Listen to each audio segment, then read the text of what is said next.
जब गंगा जी ने भागीरथ जी से कहा कि मैं ब्रह्मलोक से जब मृत्युलोक उतरूंगी तो मेरा वेग सहने के सामर्थ्य भूमि में नहीं है, मैं सीधे रसातल को चली जाऊंगी, तो तुम्हारा उद्देश्य अपने पुरखों को तारने का फिर भी पूरा नहीं होगा। और दूसरी बात, जब मैं भूतल पे जाऊंगी पापी लोग स्पर्श करेंगे, मैं मलिन हो जाऊंगी, तो मुझे निर्मल कौन करेगा?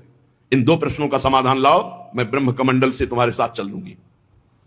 पहला समाधान देवादिदेव महादेव जी के समीप जाकर हुआ।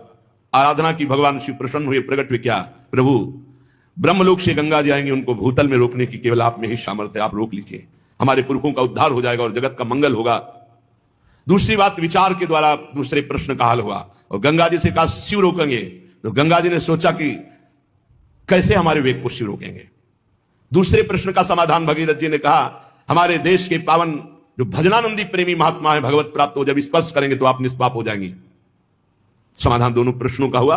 गंगा जी बड़े वेग से चली, इन भगवान श्री हरि का चरणोदक है तो जटा खोल दिया। गंगा जी को लगा जटाओं में कैसे रोक पाएंगे, लेकिन भगवान शिव ऐसी जटा थोड़ी है।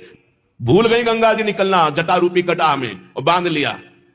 भगीरथ ने कहा, प्रभु हमारा उद्देश्य तो फिर एक जटा खोली, जिससे तीन धाराएं, अलकनंदा आकाश गंगा, देव गंगा, मंदाकिनी पाताल गंगा और भागीरथी गंगा मृत्युलोक में।